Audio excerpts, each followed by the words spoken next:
Oke, slide-nya sudah terlihat ya. Jadi prinsip dari kesehatan di industri ini sebenarnya berhubungan dengan potensi illness seperti yang dibahas oleh OSHA. Ya, potensi illness itu seperti apa?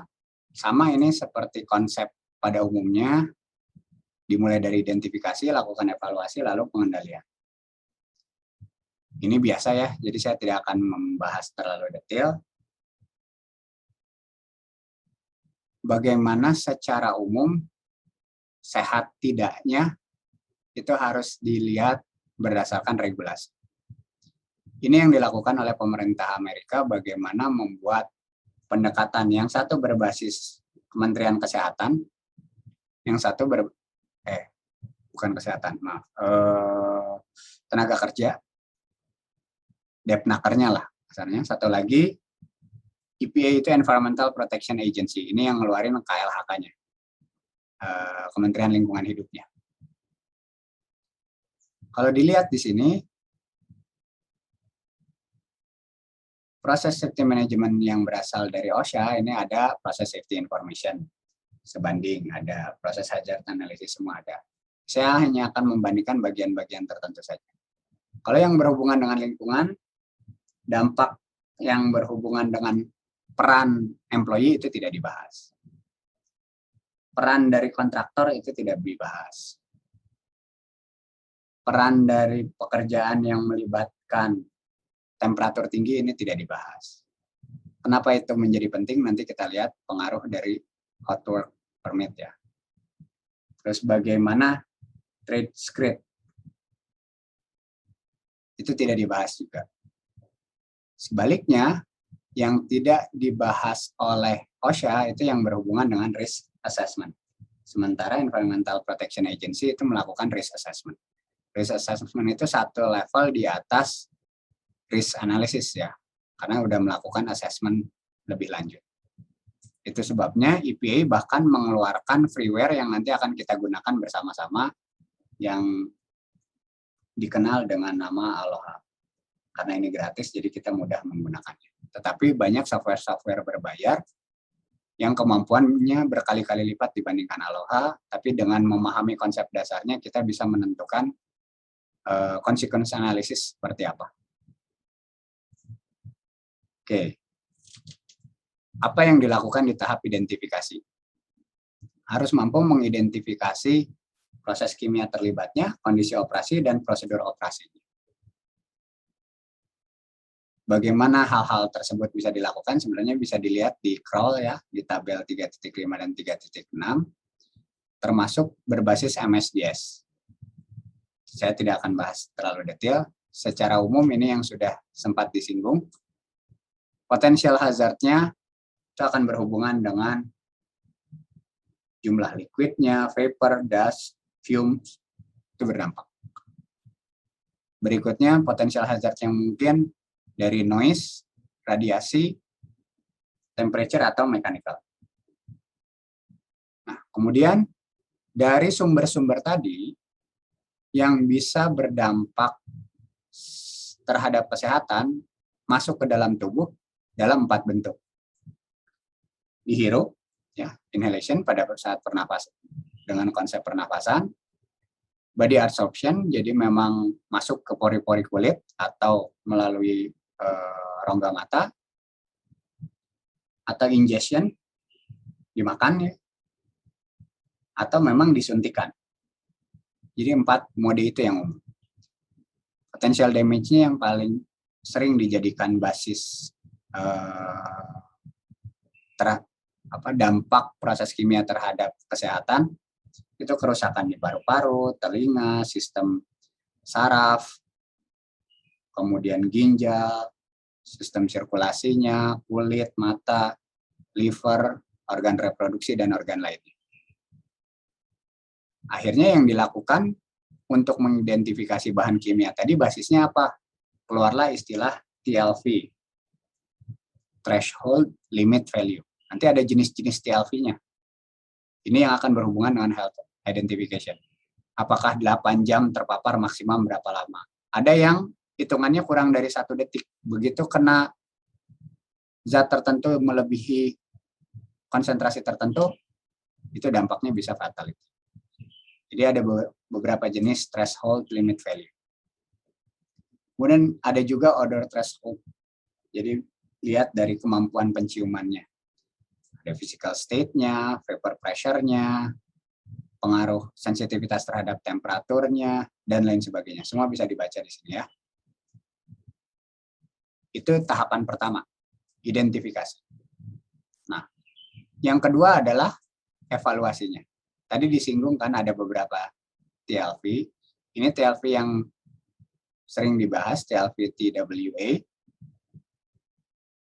Evaluasi dari bahan toksik yang mudah menguap dengan cara melihat konsentrasi polutan ini di udara.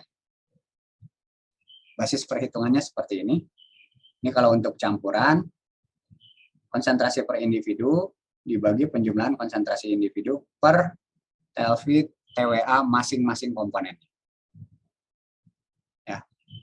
Jadi ini yang dilakukan kalau kita sering melihat perusahaan-perusahaan yang bagus, itu di area kerjanya ada batasan particulate 50 PM50 atau PM10 atau PM25 itu sering ada.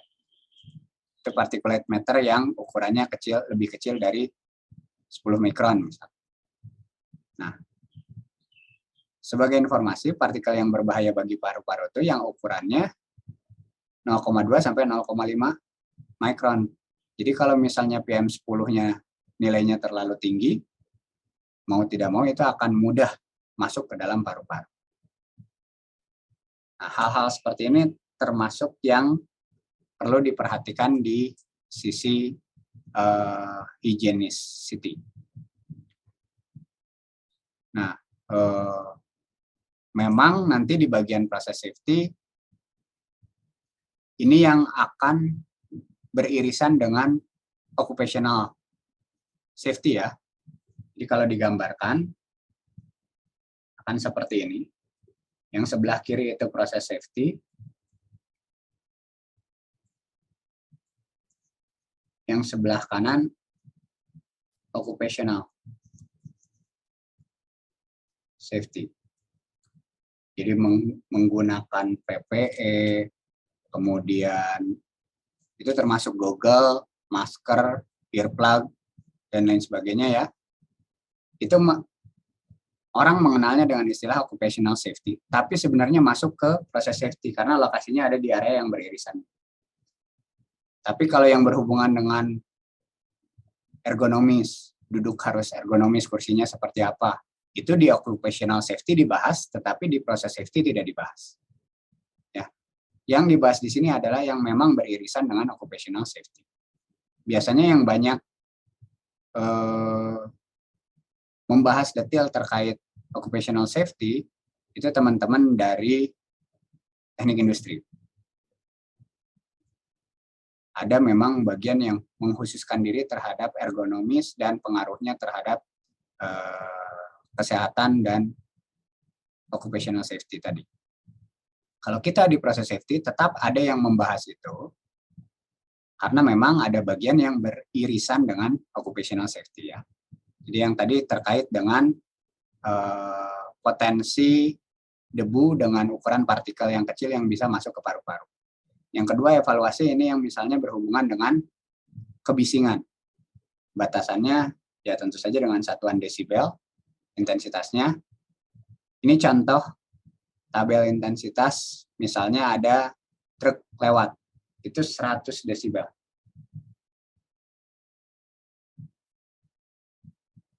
Orang berbisik itu 20 desibel. Sini bisa terlihat bagaimana kantor, kesibukan di kantor itu bisa mencapai 80 desibel. Ya. Kalau ngobrol biasa itu biasanya di 60 desibel. Nah, intensitas inilah yang sering dijadikan batasan begitu masuk ke area pabrik, khususnya ada rotating equipment seperti compressor house atau pump house, pasti diminta memasang earplug. Kenapa? Karena sudah masuk ke level painful. Biasanya udah di atas 100 desibel. Ya normalnya ya di level 60. Tapi masuk pabrik sebenarnya itu udah cukup bising, sekitar 90 desibel. Spesifik di industri proses yang masuk di level kompresor house ataupun turbin ataupun pump house, ya rumah pompa, rumah kompresor itu bisa mencapai lebih dari 100 desibel, sehingga umumnya menggunakan earplug. Oke, kemudian berikutnya kita bahas apa lagi ya?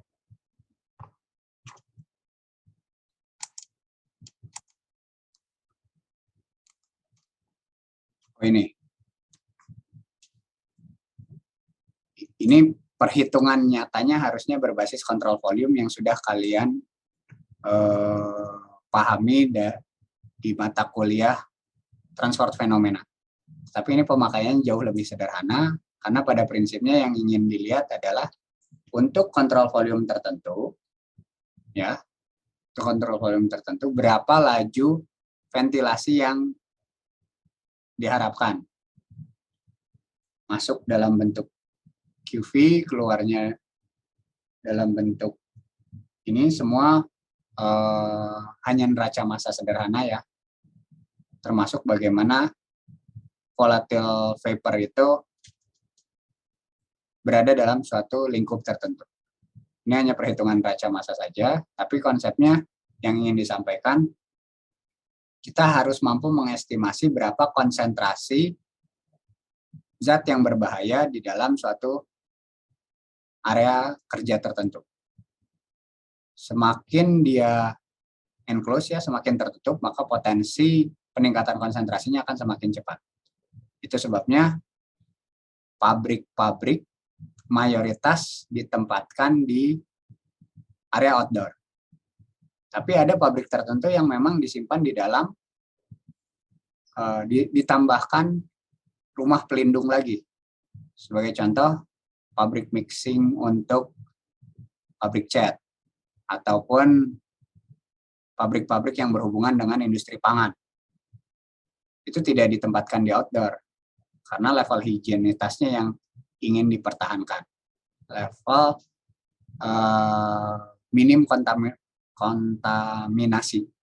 Itu yang sebenarnya ditargetkan, tetapi begitu berhubungan dengan peningkatan konsentrasi, yang ada di area tertutup itu jauh berpotensi. Sehingga kecelakaan-kecelakaan di pabrik cat, di pabrik gula, nanti ada contoh kasus bagaimana pabrik gula yang tidak pernah kita bayangkan berpotensi untuk meledak, itu sebenarnya sangat berpotensi. Karena debu yang dihasilkan mampu mencapai konsentrasi tertentu yang bisa terpicu hanya karena panas yang relatif rendah. Jadi mayoritas orang takutnya begitu ada hidrokarbon.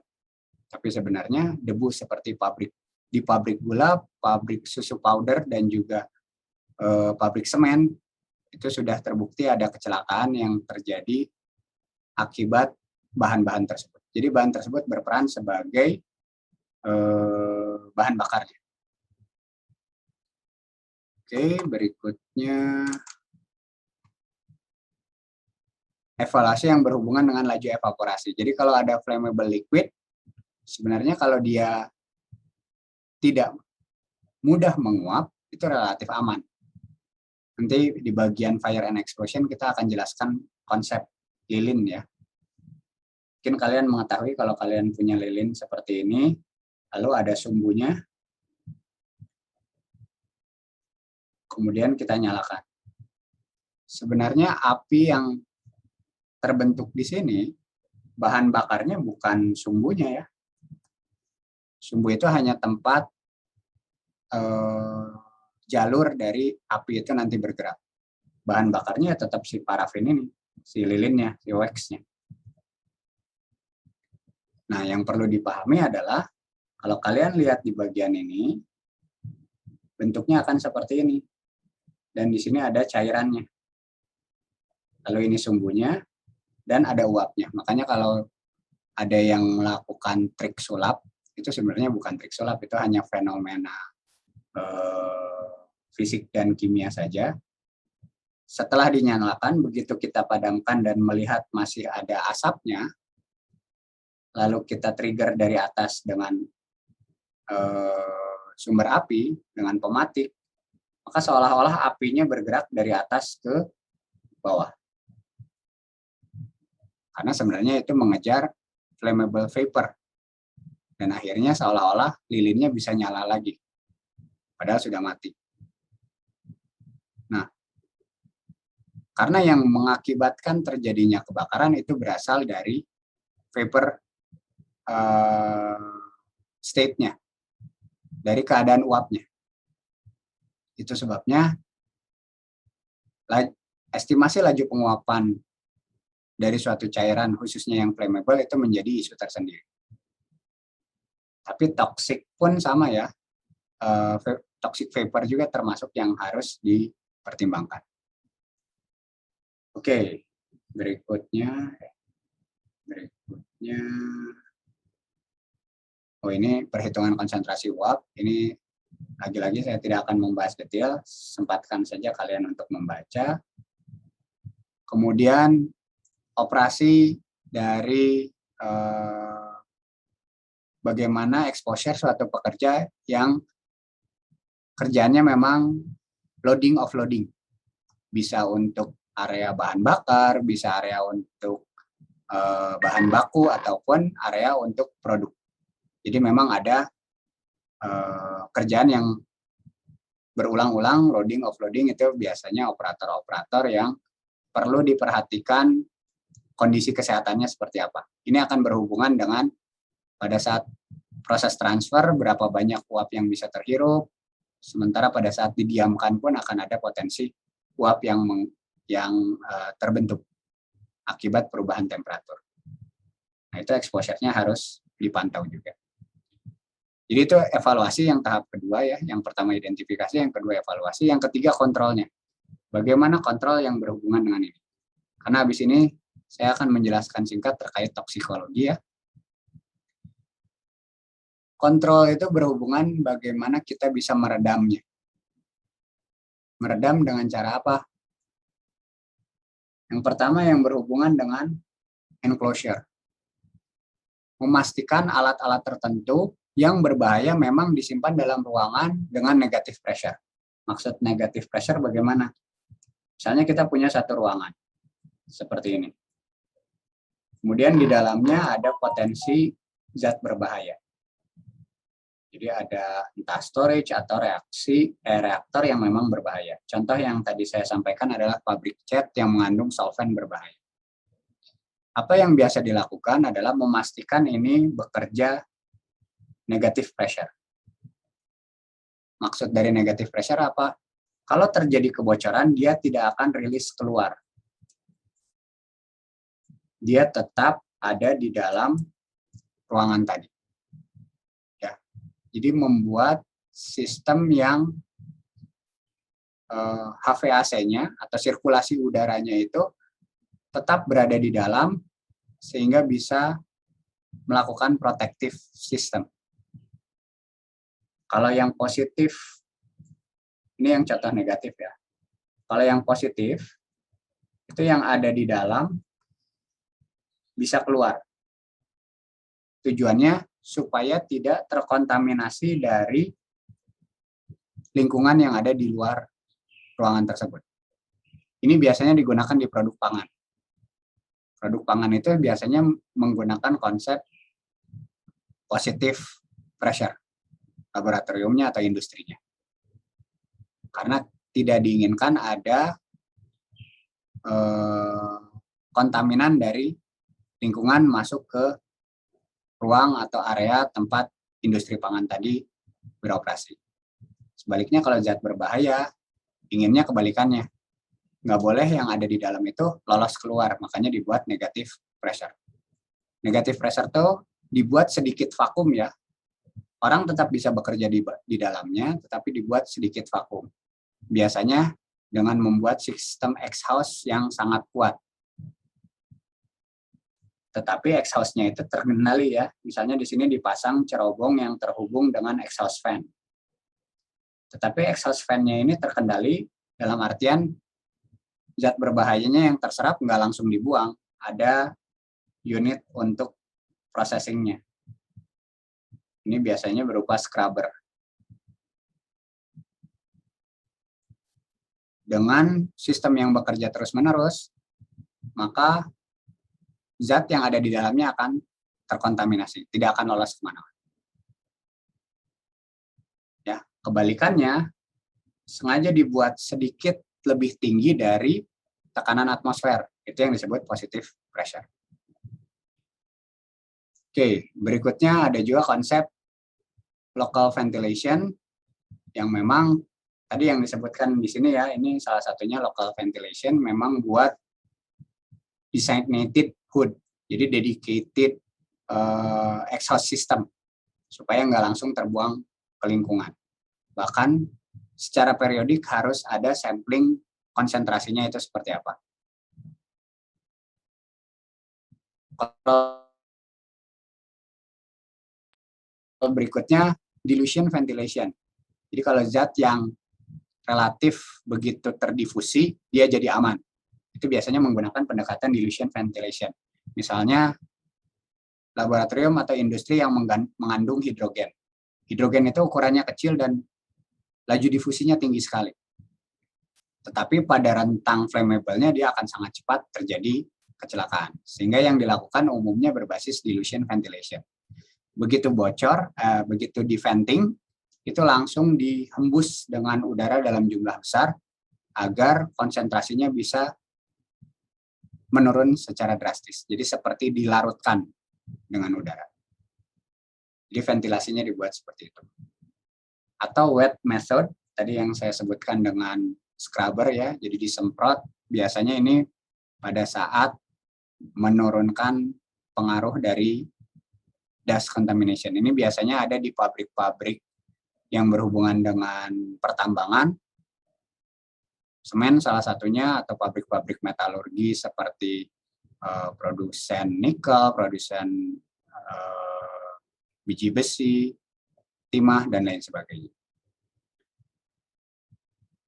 Teknik lain yang berhubungan dengan higienitas ya pastikan housekeeping-nya dilakukan dengan baik. Secara periodik itu ada flushing, di cleaning, ya housekeeping aja dilakukan dengan baik. Dan yang terakhir adalah personal protection. Ini adalah proteksi paling akhir, di mana menggunakan appropriate PPE ya, personal protective equipment, atau di Indonesia kan APD, ya, alat proteksi dirinya. Bahkan kalau perlu menggunakan space suit yang seperti baju hazmat, yang kayak baju astronot. Nah ini yang umumnya harus dilakukan. Bahkan untuk kasus-kasus tertentu, begitu masuk ke ruangan atau industri tertentu yang kandungan oksigennya di bawah 19,5%, itu diwajibkan menggunakan kelengkapan seperti ini. Yang umum ya cukup menggunakan safety goggles ya, atau safety glass dan face shield. Itu biasanya yang paling umum selain jas lab. Tapi ada kasus-kasus khusus yang perlu menggunakan respiratory khususnya pada saat masuk ke area dengan konsentrasi oksigen di bawah 19,5%. Kan yang umum udara itu 2179 kan, 21% oksigen, 79% nitrogen. Tapi untuk kasus khusus yang bisa jadi karena asfiksiasi atau memang karena ada flushing menggunakan gas-gas inert, kandungan oksigen bisa menurun cukup signifikan. Oke, hampir terakhir. Sekarang tipe perlindungannya ini mirip seperti ini yang beririsan dengan OSHA tadi ya. helmet, atau ada juga yang menyebutkan hard hat ya, topi yang memang sengaja keras. Tujuannya bukan untuk melindungi kepala kalian dari barang-barang berat ya, tapi dari alat-alat yang kecil seperti hammer, palu ya yang jatuh pada saat ada pekerja yang melakukan di atas, atau kejeduk, nabrak steger gitu, nabrak tangga atau nabrak struktur. Setidaknya kepala kalian akan terlindungi. Safety glass atau goggles, kalau perlu yang gas tight. Safety shoes yang mengandung steel untuk melindungi jari kalian. Ada face shield yang menutupi seluruh permukaan kepala. Ada apron ya yang jas lab yang menutupi bagian depan. Splash suit dan lain sebagainya. Bahkan earplug pun itu termasuk peralatan perlindungan. Ini semua bisa kalian lihat tujuan-tujuannya untuk apa. Oke, terakhir ini bagaimana peran respirator, bagaimana konsep utama dari safety adalah quote and quote ya dalam tanda kutip harus individualis. Itu yang selalu ditekankan di industri terkait dengan safety. Maksud individualis bagaimana? Misalnya pada saat alarm sudah berbunyi, ada pengaruh, ada informasi terkait zat beracun, itu semua berusaha menyelamatkan diri sendiri. Ya tentu saja tanpa mencelakakan orang ya. Tapi kalau ada yang terjatuh, jangan bertindak sebagai sok pahlawan tanpa memahami konsekuensinya. Lebih baik datang ke assembly line, assembly point atau master point, kemudian sampaikan ke floor kaptennya atau sampaikan ke pihak yang bertanggung jawab untuk segera menolong rekannya yang terjatuh tadi atau yang masih terperangkap. Mereka akan menggunakan protective equipment yang memadai untuk menolong. Salah satunya adalah respirator ini. Termasuk tipe-tipenya ya, karena biasanya ini hanya diberikan untuk pihak-pihak yang terlibat di dalam HSE-nya di bagian keselamatan pabrik. Jadi bukan bagian operasional ini semua. Oke, ventilasi tadi sudah dibahas, ini tidak akan dibahas terlalu detail. Ini yang berhubungan dengan ventilasi, jalur-jalurnya bagaimana, silakan kalian lihat ya. Ada yang konsep lokal yang terputar-putar atau yang umum, exhaust-nya tadi sudah saya singgung, termasuk dilute. Kalau yang sangat beracun tidak boleh di-dilute ya, karena tetap berbahaya. Oke, sampai sini ada pertanyaan? Izin bertanya, Pak. Ya, silakan. Jadi, Pak, kalau misalnya lagi ada kecelakaan di pabrik itu, Betul. kalau misalnya lagi proses eksekusi, ada teman kita yang juga lagi, maksudnya kita mampu untuk tolong, dalam keadaan kayak mana kita yang boleh tolong itu, Pak? Betul, bagus. Jadi pertanyaannya sangat baik ya. Bagaimana kita bisa menjustifikasi kapan waktunya kita menolong, kapan waktunya individualis. Begitu berhubungan dengan toxic release, itu serahkan kepada yang pihak berwenang. Karena kita tidak punya sensor yang cukup baik dari panca indera kita untuk mengetahui, oh area konsentrasi segini saya masih tahan. Konsentrasi sedikit lebih tinggi, saya udah kolaps. Itu kan kita tidak bisa mengetahui.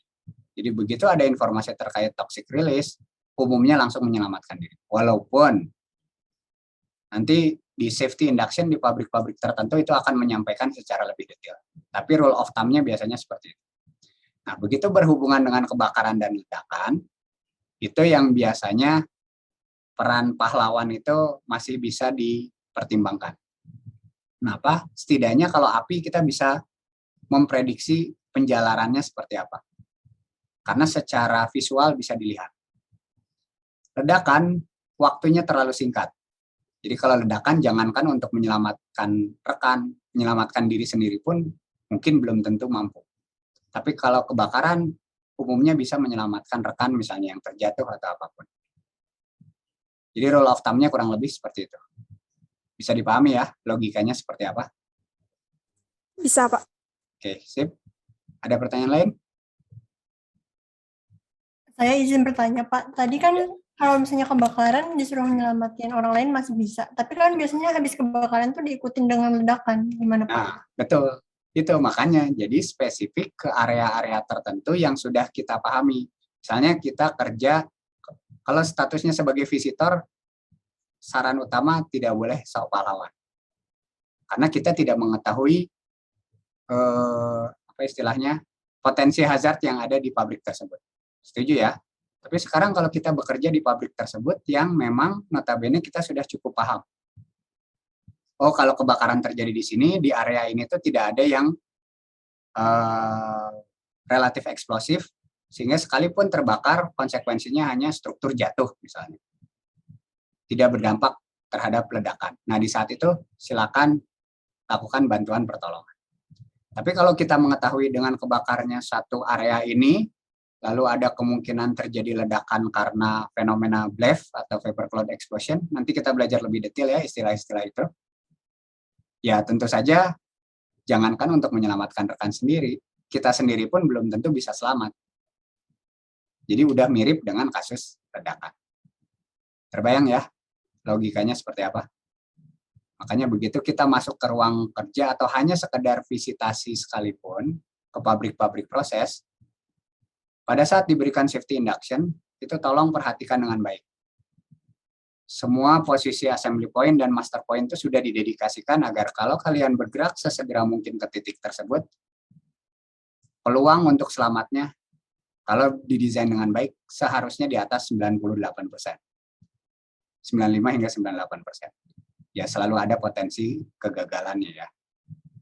Itu selalu didesain seperti itu. Sekalipun itu sesimpel pabrik pangan, yang notabene mungkin tidak ada potensi kecelakaan. Tapi seperti saya sampaikan tadi, dan kita akan melihat di bagian explosion, pabrik gula itu bisa terjadi kecelakaan yang cukup fenomenal ya, benar-benar katastrofik dampaknya, hanya gara-gara debu, bukan ada sabotase, bukan. Hanya gara-gara partikel-partikel kecil dari gula tadi yang mencapai konsentrasi tertentu. Oke, terbayang ya? Oke, kita cukupkan sampai di sini. Saya tutup perkuliahan hari ini. Terima kasih.